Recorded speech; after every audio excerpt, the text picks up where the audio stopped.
At 12:47 a.m., my phone gave that harsh little buzz.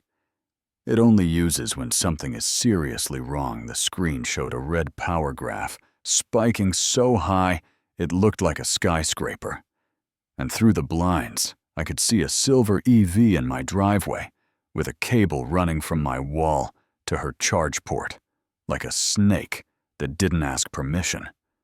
I opened the window a crack, and the motion light hit the driveway like a spotlight. There was a sharp sizzle, a blue-white flash. And in that heartbeat, I knew two things. My car wasn't plugged in, and the HOA president had just decided my house was a public utility. By the end of the week, there would be police lights, a news van, and a packed clubhouse.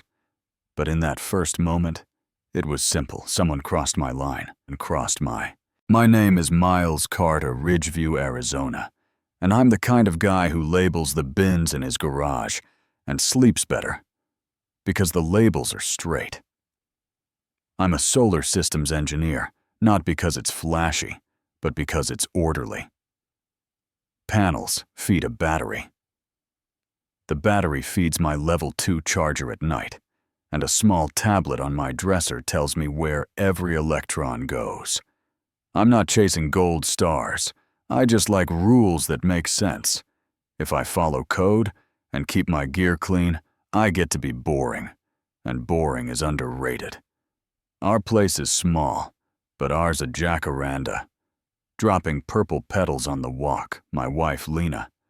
Rolling her eyes when I torque a lug to spec. And out front, we've got the one thing I didn't think I'd have to defend like a fortress. An exterior charge port tied to my system. Enter Bethany. Crane, HOA president. Smile like a brochure. Voice like a memo.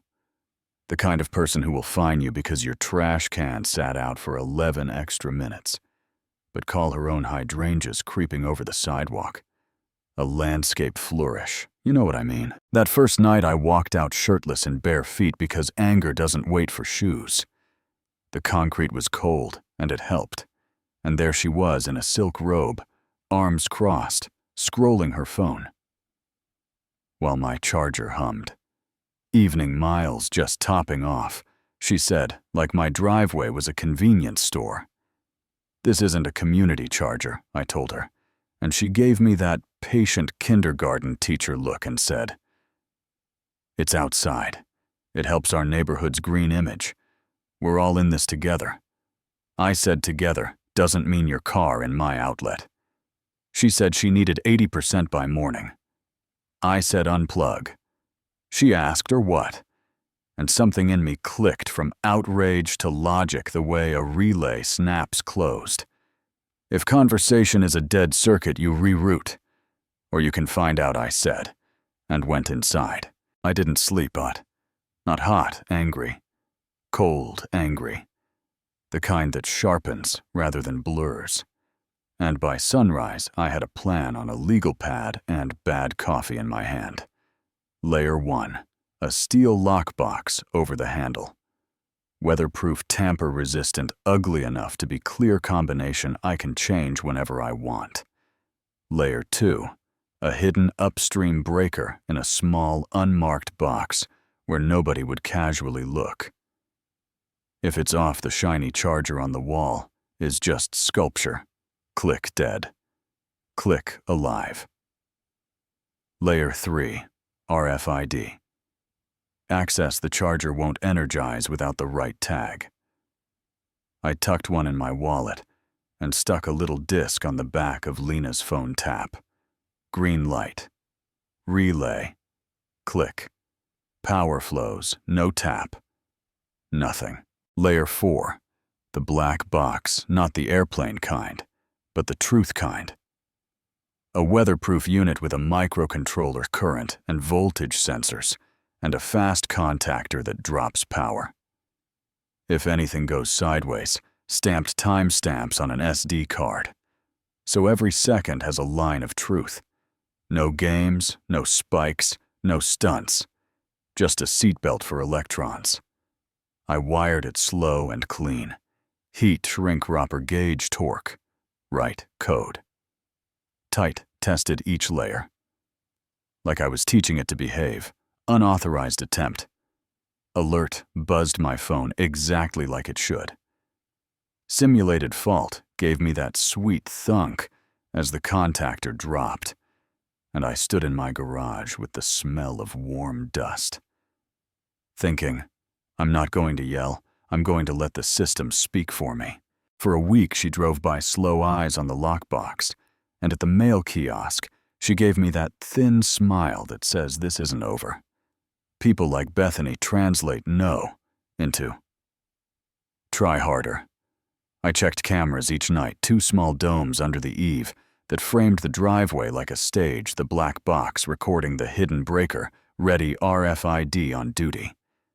Then, Thursday, just after midnight, the phone buzzed again, and I peeled the blinds, and there she was. Not a robe this time, but dark leggings and a hoodie moving quick. Determined, the kind of determined that ignores warnings. She didn't touch the lockbox, she brought her own cable, and any EV owner knows the type. A flimsy third-party adapter with a household plug on one side and the car connector on the other. No proper handshake, no real safety, just dumb metal, trying to fake a conversation with smart electronics. She jammed it into my porch outlet that I use for Christmas lights, wrestled the other end into her car, like she was forcing a suitcase closed, and I stood in the garage doorway arguing with myself. Go out and stop this, versus you secured your property and you're not the thief. Then safety won. Because if it went wrong, that porch outlet wasn't on my monitored circuit. So I grabbed the extinguisher and watched for 10 seconds I didn't want to watch. The sound came first.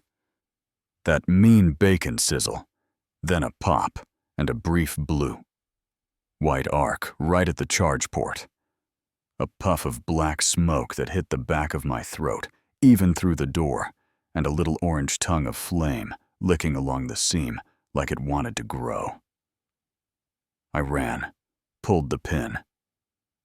Aimed low, swept the base white powder whooshed out flame, gone smoke turned ghostly and thin, 5 seconds total crisis over, because the right tool was 10 feet away.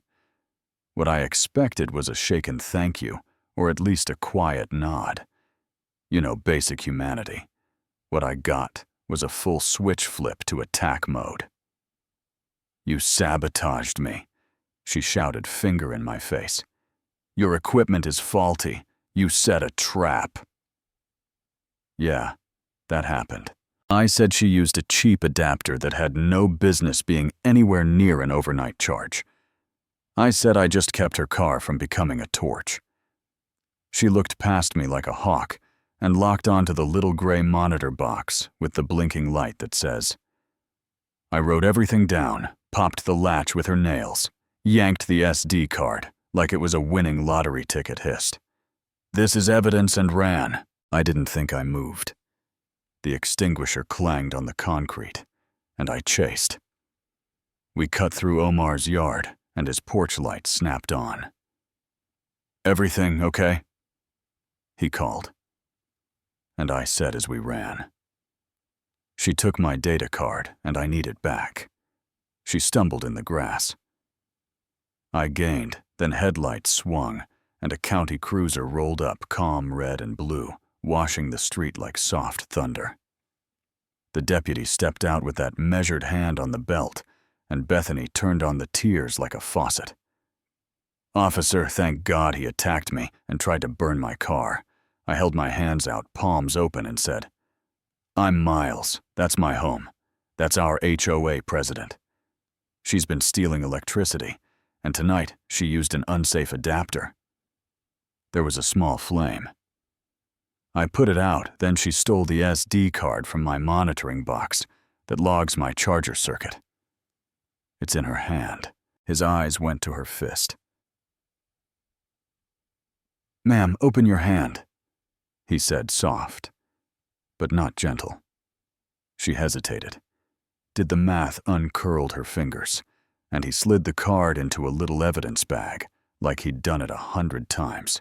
"We'll sort this out back to the scene." The driveway told the story. White powder dusting the silver paint, a melted plastic lump that used to be an adapter. The lockbox untouched the gray box. Latch bent the slot. Empty Omar confirming he saw her run. Mrs. Delgado across the street calling from her porch that her camera watches my driveway all night if the deputy needed it.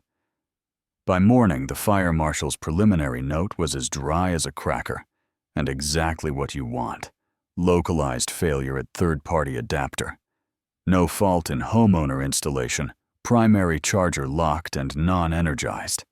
And the deputy said the card logs showed blocked attempts to energize my main charger, followed by a whole lot of nothing during the time of the fire, because she wasn't even on that circuit. I took a thumb drive, and a polite smile around the block. Shooks weren't shy. The basketball hoop ticket. The wind chime. Warning the letter about a faded doormat. And they shared their clips. I synced timestamps with my alert log and cut a tight 2-minute video that showed what really happened without me narrating. Then I printed my permits and the receipt for the Class C extinguisher and stacked it all like a clean sandwich. I didn't ask for media, but the media asked for me. A consumer reporter named Nina Rhodes called.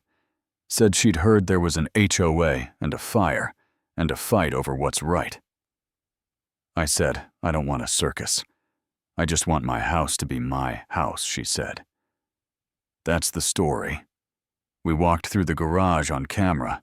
I tapped the RFID, and we waited for that soft click and green light outside.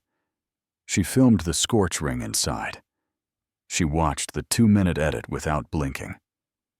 That evening, the segment aired, no villain music, just footage.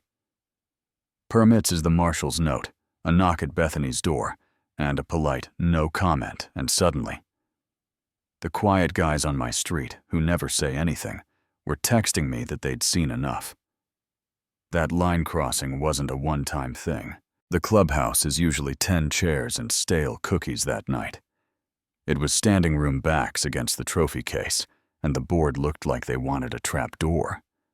Bethany tried to rush through the agenda, like a magician doing bad patter. "No new business," she said, and I stood and said, "New business." Alan Pierce on the board cleared his throat and said, "Let him speak." So I set a little projector on a folding chair and pointed it at the wall and said, "This is my driveway on Thursday night," pressed spacebar, and the room watched. They saw her approach, kick the lockbox jam. The adapter, they heard her accuse me on Omar's doorbell audio. They saw her take the SD card and run. And a group mind changed right there. Not angry, just done. I turned off the projector and said, "This isn't about a few dollars. It's about leadership and responsibility." I followed code. I protected my home when there was danger. I put it out, and then I got blamed.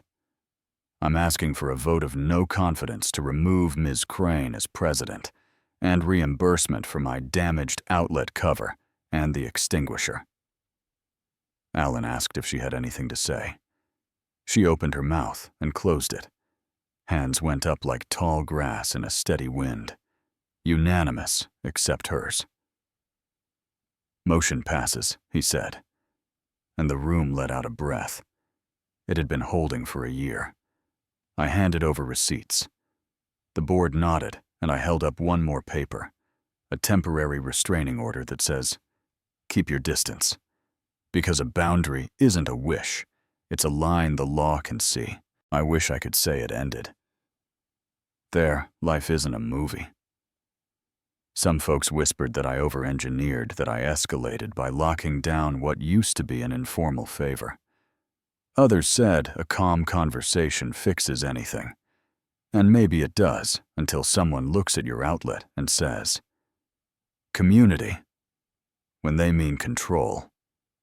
But I went home, opened the garage, tapped my tag, heard that soft click, watched the green dot blink alive, and felt something settle. Not triumph, just peace. So tell me what you think. Did I handle it right? Or would you have done it different, our HOA's guardrails, or hammers? And be honest, if I wasn't a guy with permits and logs, if I sounded different, would the room have believed me the same way? Drop your take in the comments, tell me where you're watching from. Share your own boundary story, and if you've ever been underestimated or pushed around. Hit subscribe. We're going to keep telling the truth, one clean line of data at a time.